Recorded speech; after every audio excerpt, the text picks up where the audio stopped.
What's going on, ladies and gentlemen? We are back. HLX Radio. This is the Outsider's Perspective. I am the maestro, creator of all things HLX, and with me, as usual, the legendary Corey L. We back. How you feeling, sir? I'm all right. You good? Mm-hmm. All right. It feels good to be back. It's good to be back. Took a little hiatus. Oh, little. That was like a month ago. A month? Three weeks? Happy New Year. Happy New Year. Merry Christmas. All that good stuff. A lot happened in our absence, and a lot happened recently, so it's just so much going on, but we will touch on a few things here. Mm-hmm.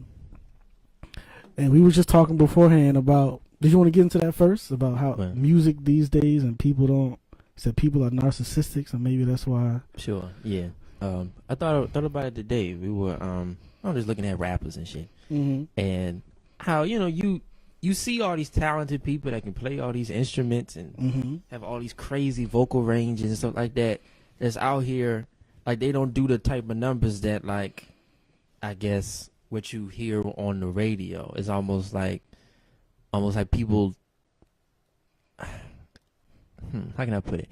I feel like people like to see themselves in other people. So if you see incredible talent, it's like, what's the word?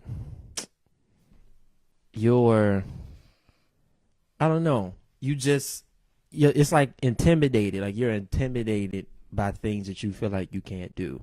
So you try to just kind of ignore it and focus on other things. And I feel like people are so narcissistic that they only want to see things that they can see themselves in and do things that they think that they could do. So when you see a lot of rappers that really aren't even speaking English, and it's like, but you see them, they got cars and bitches, and it seems like that they love life. And like, well, I can do that, selling out shows. Yeah. So I feel like that just comes from narcissism. Like, and I'm not sure if it's always been like this. I don't know. But it's just a thought. I don't know. I'm just talking. I think it's an interesting thought though. But I think speaking of Mike, I think there had to be some type of shift or change if that's the case then, because I think people used to relate to the music and hear themselves in maybe not the talent level of the artist, but the artist is talented, but like the songwriter, they related to the song itself. So maybe I can't sing as well as Beyonce or perform as well as Beyonce, but Beyonce's song, the subject matter, I relate to, and I see myself in that. Well, you know what? That actually makes me think.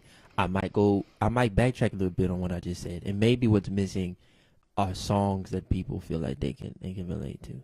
Maybe that's what it is. When you see a lot of incredibly talented vocalists and musicians, their stuff be so complicated. It's just like, I can't sing along to this. Like, I can't play this in my car. Like, I know like a lot of musicians make music for other musicians sometimes. Like, I know that's so.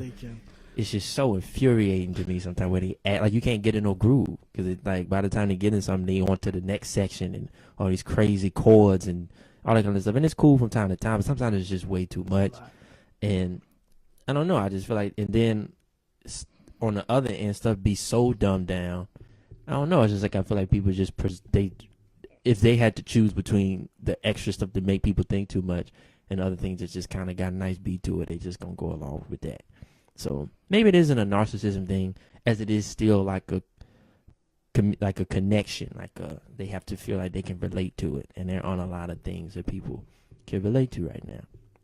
I definitely think that it's possible that there is some truth to that though, but I think the original connection that people found with music was not necessarily the talent level of the artist, which I think does play a level to it, but it's more so like how this song makes me feel, how I relate to the song, or the words, the lyrics, the feeling, and all of that. So if what you're saying is true, then there would have had to be some type of like shift in like, was there like a moment where you feel like, all right, now we're going this route instead of focusing on the subject matter, and now we're looking at more so the artist directly?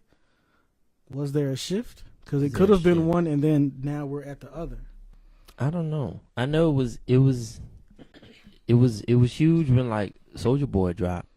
That was a big thing because it showed where we were as like a culture, and how like that was around the time that the internet was really becoming such a big deal. Powerful. Yeah, so powerful. And that it might maybe it's Soulja Boy's fault. So Maybe it was him. Maybe because of him is why we are where we are right now. Who knows? And mind you, I know it makes it sound like I hate everything because I do, but it's not because everything is terrible. I could just be depressed. Maybe that's what's going on. Terrible, but I do think there is we do have a lot of, like you said, talented people who play all these instruments that do all this musical and artsy stuff that it feels like it takes way more effort and way more. They have to work twice as hard for half the recognition most of the time, or they got to keep coming back, or I got to rebrand to fit into what people like these days and all that. So it is. I don't know. We're not drawn. I guess we're not drawn to it like we used to be, maybe. But again, I think it goes back to what you were saying. It's about the songs. It's about the music. And I feel like that's what's kind of missing in this. Like I remember talking to Uncle about it, and we were at the Her show. She came to the National, and her's dope. Of course, her can sing, but she has great songs that people can sing along to. And then like remember the dude that opened for it that is in love with the tone stiff dude, and he could sing his ass off, but the songs weren't there. And it was just like, well, yeah, you can sing, but that song not. Yeah, like it's not moving me. Like people sing her songs and they feel like this is me, this is my life, this is why. Like that's the whole like part of the reason.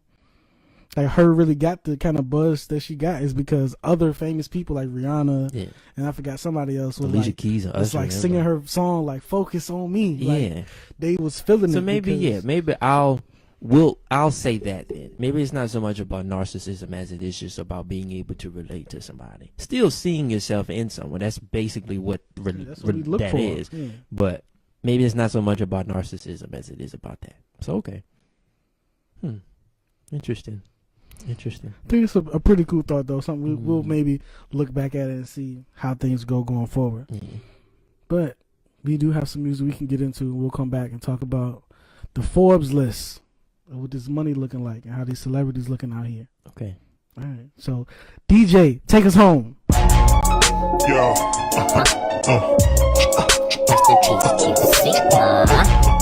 Yeah, it's for my day one niggas right here, man. Feel this. See, it's Maestro. Ladies and gentlemen, we are back to Outsider's Perspective with the Maestro and Coriel. Time to get into some numbers. Let's see.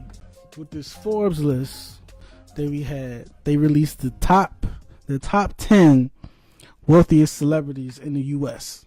All right, so we had George Lucas at the top, number one, $5.4 billion. Two, Steven. That's George Lucas. He got Star Wars and all that, so that's money for days. Steven Spielberg, number two, at $3.7 billion. Okay. Oprah Winfrey at $2.8 billion. Michael Jordan at $1.7 billion. And this is what stirred up.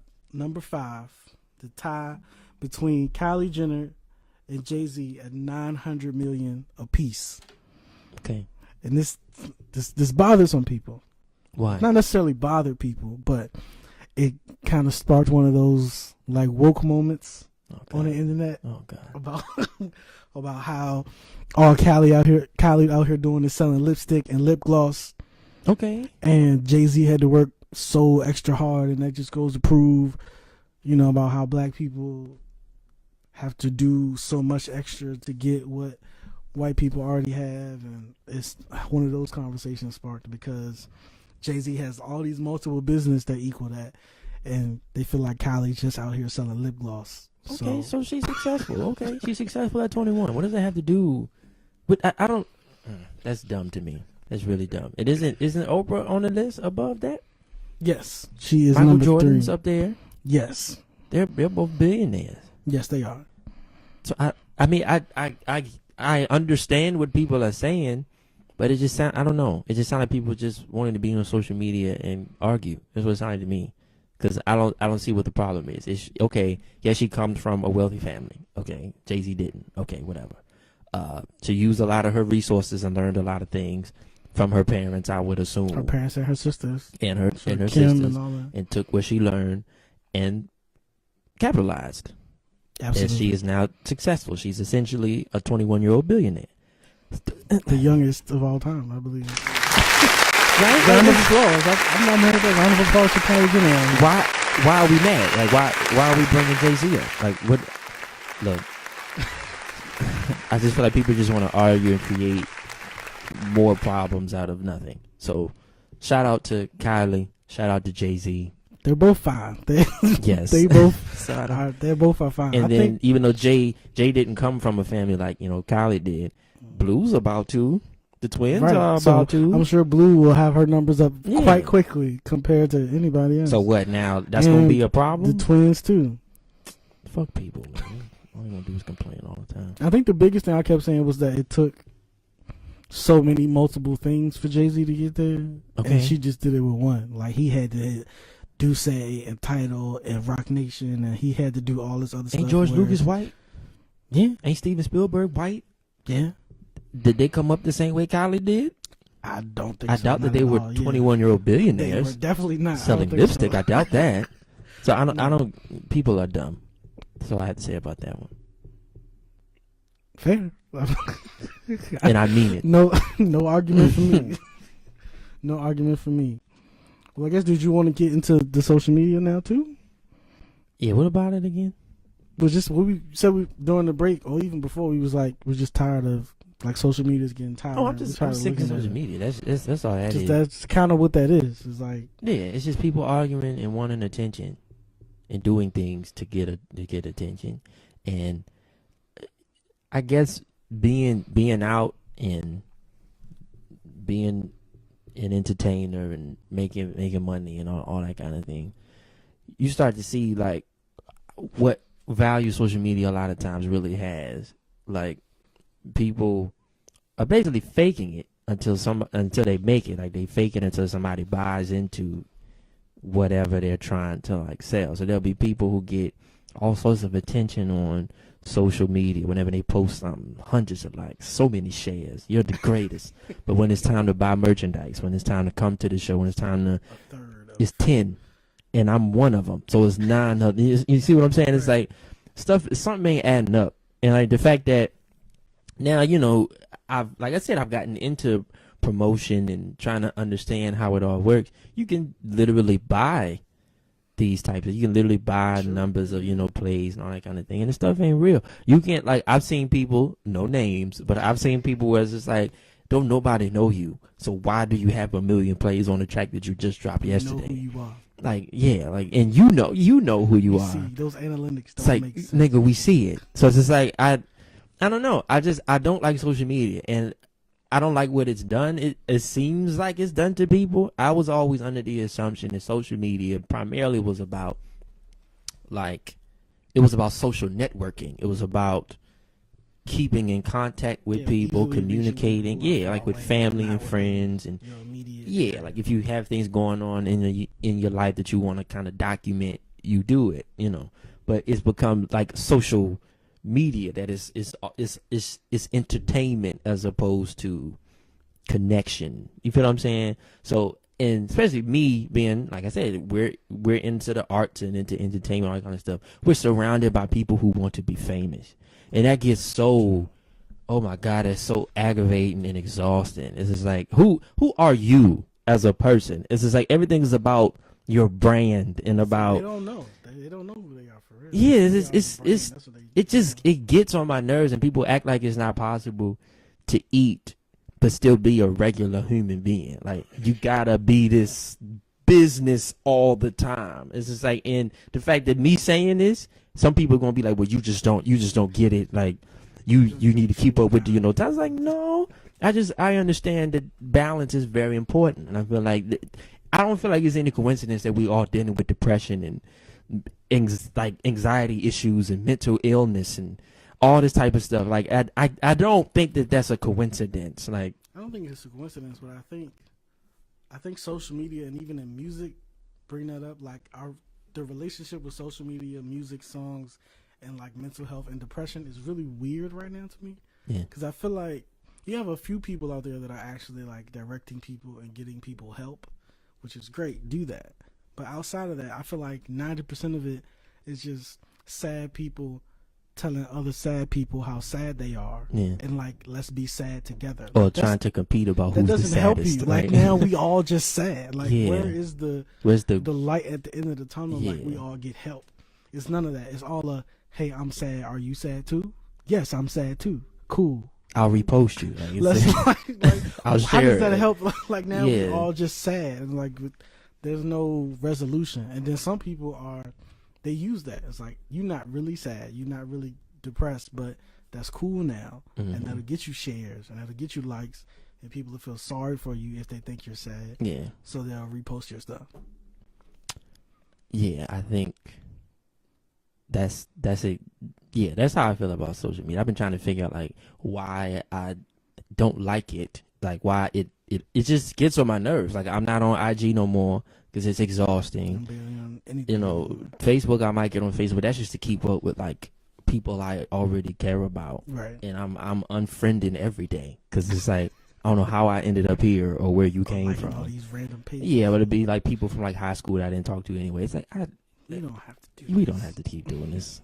Have a good rest of your life. God bless. But yeah, I'm just in a spot now where it's just like, if I know that there's a place for it because you can use it for promotion and connecting with people, but I feel like it's too much. It's too much. I need some kind of balance, and the fact that I'm bombarded about it all the time, about branding and social media. I don't want no more.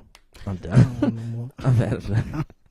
So yeah, well, wasn't that leading into something though?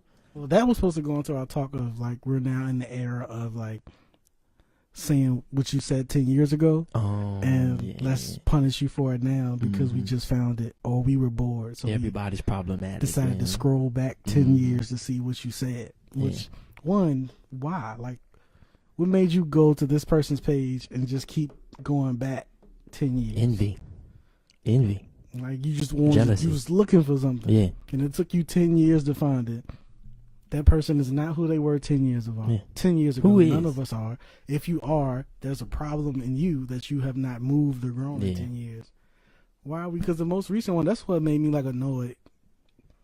Recently, maybe 2 days ago, like Chrissy Teigen, they found some old tweets from her like Wow. 10 years ago. What'd she say? Something about gays. She said It's always like the gays. It's always with the gays. Don't go for the gays. Nigga. But she said something about the parade or something of them being out, and I can't even remember what it was. And they were like, "How dare you?" Blah blah blah. Like, this was 10 years ago. Chrissy Teigen not bothering nobody. She's selling cookbooks with her babies. Like, she's not trying to host the Oscars. So like, what does that do for you to pull up this person, 10-year-old? If I pull up your 10-year-old tweets, I'm sure I find something problematic. So like, what? It's envy and What are we jealousy, doing? and people want attention, and they know there's one of the things that will always get them attention by pulling up old shit that people say 15, 20 years ago and plaster it up for likes and conversation. That's what I feel, and that's goes back into why I don't like social media. I feel like social media have a lot of great things, it's done a lot of great things, but it's also ruined a lot of things. To the internet, period, has done a lot of great things, but it's ruined a lot of other things. And this, I guess it's just me coming from somebody who remembers a world without it, to see it and how it's I can't deal with it. So where are we on like the cost to benefit ratio on like social media? Like, is it worth it to even try to do that on social media? To try to do what? Anything, like build a brand or buzz or whatever you're trying to do on social media. I mean, Does that guess it's outweigh worth it. the negativity and all the foolishness? And I mean, if I you do guess. make it, they just gonna pull up some old stuff that you said anyway from 10 years ago. So now you problematic now. Like, is it worth that? All of that? I don't know. I don't know. When you, I don't know. I really don't know. And this is me, right? Yeah, this is that's just somebody random who throwing out makes questions. music, who wants to be heard, and all that kind of stuff.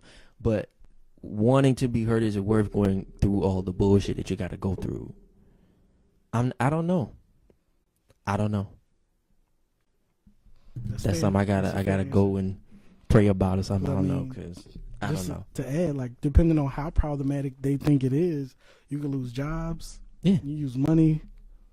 They make you step down from whatever you like. It can come back. I know. So I don't know. I don't know. Maybe we can come back to that. Can we go back to? I'm getting sad. Let's go to a break.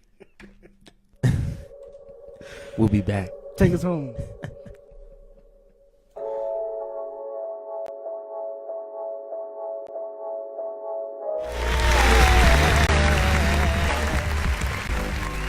Ladies and gentlemen,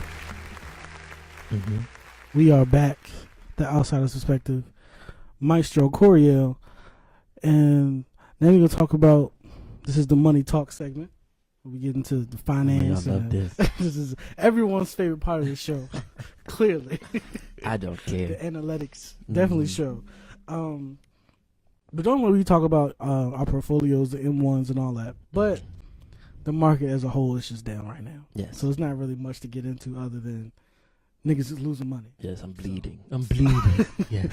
Niggas is in the red right now. So when there's an update, or if we hit like a major recession or the money comes back, we will update on that. But stepping away from that, we had talked about, I think the last time we actually did the show, we mentioned it for a second, but I guess we're going to revisit with some more detail that you found. The Fed and our money system and how I found more shit. You said more than you said last time. Okay. In the pre-production. Okay. Go ahead. So you were looking at like the rates and how they're going now and how that affects the dollar and what dollars are backed by and things of that. So what you got? Well, first of all, I don't like losing money. So that's No, number one. So I'm trying to figure out why, like what's going on. Apparently the economy was doing well. Unemployment is at a historical low and all these other things. I don't get it. What's the problem? And then you got the Fed raising interest rates. Yep.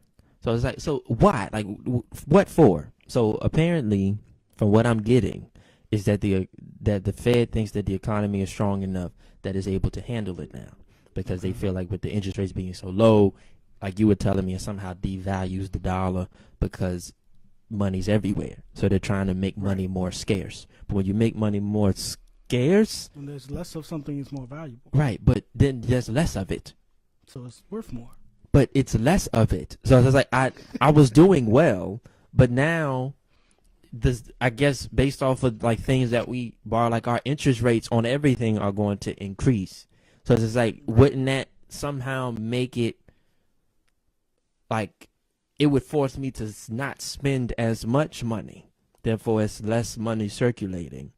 And if there's less money being spent, there's less income. So if you're not spending as much, I'm not going to be making as much.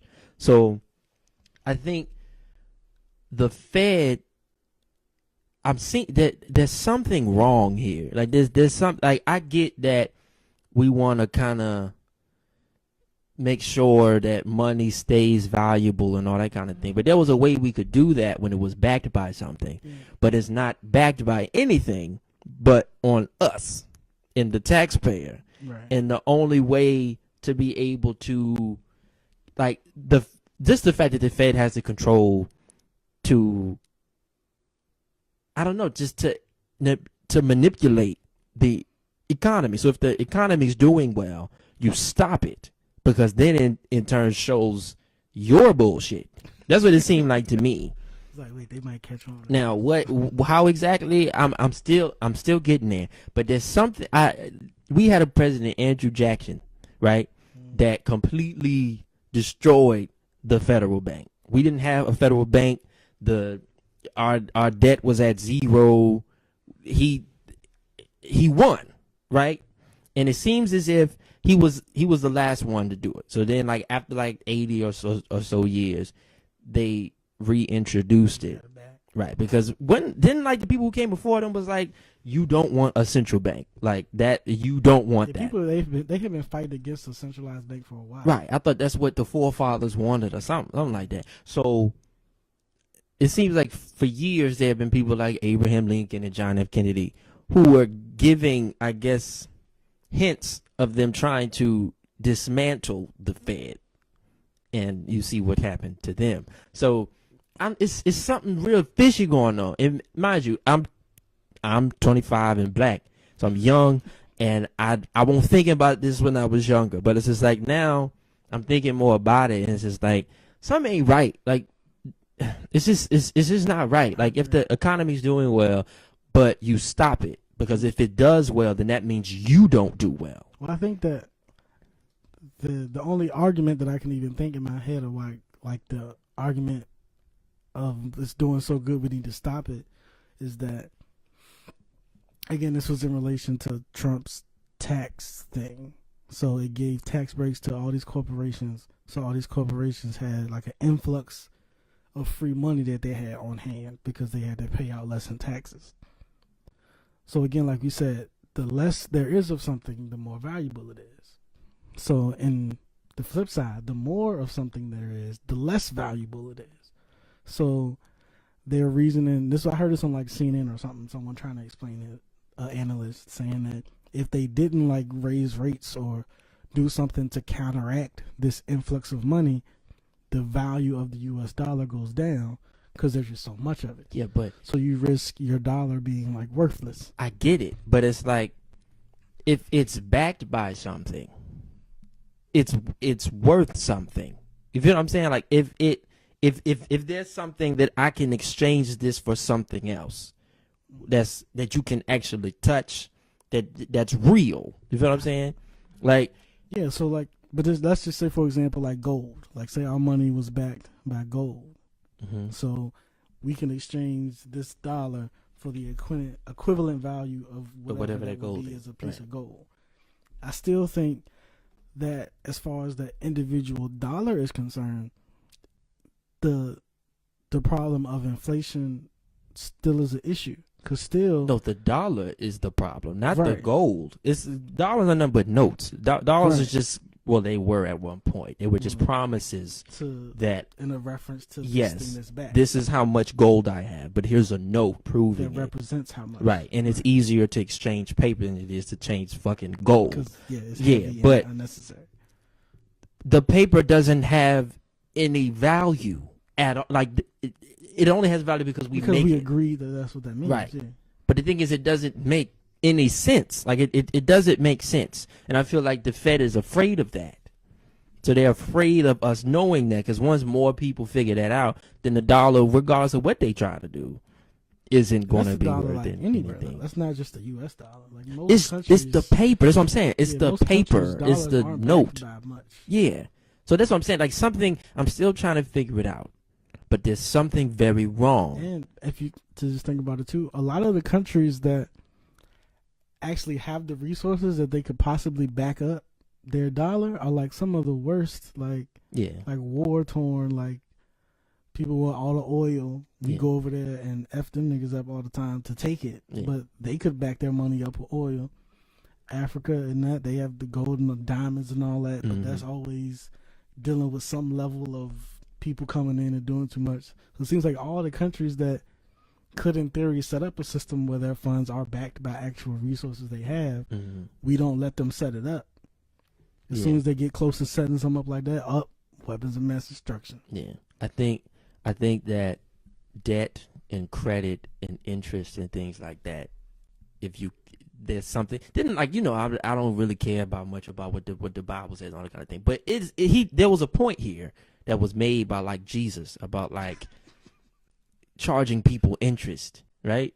Because it can't, you can't sustain that because it doesn't exist. Like if you just have a certain amount, let's say it's gold, we only have a certain amount of that. It's a finite resource. Right. You can't just keep you can't, like, it's out there now. Like it's there unless you mining more and all that kind of thing. The earth is set. Right. Like, even if we mine more, like once we get it, it's done. Right. So if you're creating interest on it, if you're creating imaginary money that doesn't even exist in the first place, I don't know if that's necessarily imaginary. It has to be imaginary. Interest is just interest. I don't think it's imaginary. It's a fee that I'm charging you. Well, where's that extra money come? Like what? From where? You paid it to me. You have to earn it. It's just like, say I give you a loan for $1,000, Mm-hmm.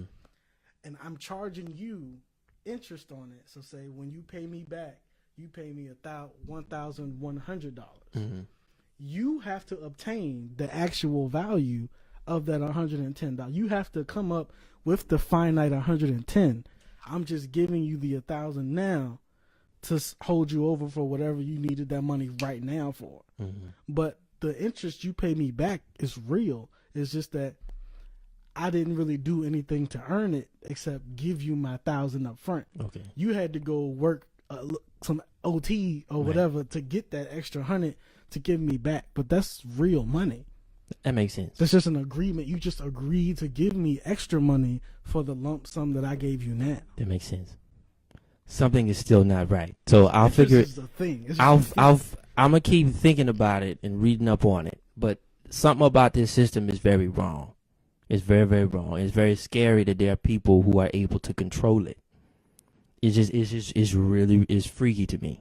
Oh yeah, it is So- it is controlled by a very small group of people. Yeah, That can just go nah, and change that's the whole system. that's what I'm you said essentially you saying. said something earlier too. It was like during like Republican I think administrations. I you think saw a the pattern or Fed. something? I think I'm not a Trump fan either, but I think that the Fed is doing this on purpose. I feel like and none of this really happened until the tariff situation, That which was a Trump big part did, of the market going down. Yeah. and the rate hikes.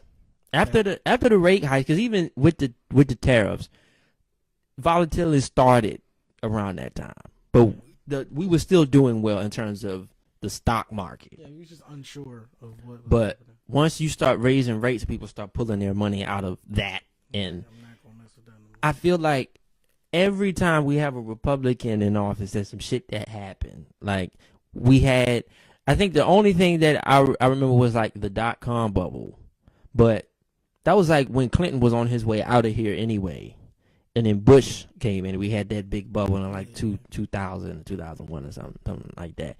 Then we had the financial crash that was on Bush. Mm-hmm. We had a couple crashes in the 80s during the Reagan administration. But now that I think about it though, because Carter was for him. Wasn't that when like they ain't had no more gas? And so I don't know. But I can't help but feel like the Fed is doing this on purpose to somehow like So what would be the reasoning behind it though? to try to blame it on Trump. But what would the prior reasons be? Like taking Trump out, like so pre-Trump. Mm-hmm. What were the reasonings for the past Republicans? There's something about the political positions that Democrats have over Republicans. Republicans are more so about like self-sufficiency. They're more so about getting it on your own, as opposed to the left is more so about like we all help each other, and you know, it's that kind of thing. And a lot of people are afraid of that, especially like conservatives, because they think socialism. And when they think socialism, they think the absence of freedom. It's basically like controlling what people can actually do, and be like, well, no, it doesn't matter how much work you do as opposed to someone else. You only get this, and it's just like that's scary to them. But that's how Democrats, or at least the left, tend to think. Yeah, that's But kind of one of the it seems like that would benefit somebody like the Fed more than it would benefit. So helping everybody benefits the Fed more. So No, it's not so much helping everybody as it is about enabling people. It's about giving things to people who just because you exist, you are somehow, what's the word? You're owed something. You're entitled. That's it. You're entitled to something because you exist, as opposed to earning what you feel what I'm saying? Mm-hmm. So I might sound Republican or whatever, but I feel like there's something that I'm can just trying to benefit. to see how that benefits the Fed. Okay, so let me think. How can that benefit? Like because if we go back to what we said last about how like they don't want there to be too much money floating around because Oh, they'll I kinda think figure out I know what it is. Control. Like Republicans want quote unquote freedom, the freedom to go out and steal your land, the freedom to go out to go steal and rape and pillage and take over your that. Yes, but they want the freedom to be able to do that and not have somebody tell them that they can't. The Fed is literally manipulating the economy when they feel like things are getting too crazy on their, I don't know, but they have the power to, whether people are doing well or not, it doesn't matter. We're going to stop this. We're going to stop people from making money. We're going to stop people from making so much and being so quote unquote successful. And I guess take whatever you, I don't know. It's just, it feels like control. Like I said, I don't know how to do. I don't know. I got to think more about it. It seems counterintuitive to me though. But it's the control element of it. It's the being able to manipulate something. It's the ability to have you have something and have someone else have something. Be like, you have too much of this. I need to stop this before it affects other things. So I'm just going to do this real. Just the fact that somebody can do that, and I feel like that's ultimately a lot of times what a lot of people on the left want. Was it's like if we always talk about like corporate greed. So it's like if more of the resources are going to the 1% of people, and the 99% of people are out here struggling because you up there hoarding everything. I'm not saying whether it's right or that I don't think the Fed is right, but I'm not saying whether it's right, whether they're trying to manipulate it to make it look bad for Trump or whatever. But I feel like it's some type of ideological thing that is more in line with the Fed and the left than it is with the Fed and the right. That's what I'm saying. I gotta figure it out more. But I know that the one thing that's kind of tying it in for me is the control and the ability to manipulate it. That's basically what I'm saying. So they manipulate it and bring it down so that everyone's closer to being about at the same level. Okay, because that's what you should like left. We want everybody is entitled to at least this bare minimum of existence, whether health insurance, whatever. Everyone who is alive at least gets this much. So the Fed wins, we get everybody to have at least this much. What do they get from that? Like how control? That's what. Look, control of. We think so much about monetary power and all that kind of stuff. That's just one element, but that's not even the most important. We get money and we do all these things. We want bitches. We want all these kind of things because we want influence. We want power. We want the ability to control and manipulate things. That's all I'm saying. I think this is a power thing. They want to be able to have the ability to tell you what you can and cannot do. That's what I'm saying. Because obviously, the people that are in the Fed have to do things that would benefit them. Let's say something happened, something catastrophic happened, and I lived in D.C. and I worked for the Fed. I had kids or whatever, like, that. I have the control over the money. The devil comes. Jesus is about to show up, right? It's the end of the world. All the Christians are gone, and they left my ass here. I'm doing what I gotta do. You feel what I'm saying? So it's like I have the control over the money. I feel like that. I feel like I don't know. Look, I know I might sound crazy, and I'm gonna think more about it. See, but I mean, I kind of get the. Before I get crazy, I feel like it's a control thing. I'll get more in depth. I'm just trying to wrap my head around that. Like, all right, cool. You have like what they do with that control at that point, then, because. Is it so that they can control what everyone else is doing, so that they can? Yes. Like you said, no, like they're getting the control of everyone, so they can hoard what's left for themselves. Yes. Like, okay. That's why people want power. So, because it means stability. It means that I have the ability to manipulate things in my favor. That's what power does. That's why people like to be authoritarian and totalitarian, because it benefits them. That's why when you see a lot of these corrupt places in Africa and all these other countries, they're the ones that have everything. They got all they got natural resources. They got everything, and they steal it from everybody because they have the power to do it. They have the control to do it. And I feel like that's ultimately what this is about. Not necessarily taking things from everybody, ha ha ha. But it's just like it's a control and a manipulation thing to be able to have the say that it's a little harder in a free market as opposed to a mixed market, quote unquote, how we try, or a free economy as opposed to a mixed economy. You have a little bit of this, a little bit of that, a little bit of socialism, a little bit of I think that's capitalism. well, at least what most Democrats would say, it's some sort of mix. Like, everyone gets the base, but what you get above the base is on you. Right, but we're not going to get to some type of conclusion right now. I'm still trying to formulate. People have big debates about this every day. So it's like, but I know, or at least I feel like that's what it has to do with: power, control, and manipulation. And the Fed is something that's not smelling right. Something that's not right. No. That's fair. That's fair. Well, we'd like to thank you all. This was the Outsider's Perspective. I go by the name of Coriel. We got the legendary Maestro Thank you. in the building. We'd like to thank you all. Y'all have a good Christmas and all that. Happy holidays, fa la la. Oh, by the way. Take us out.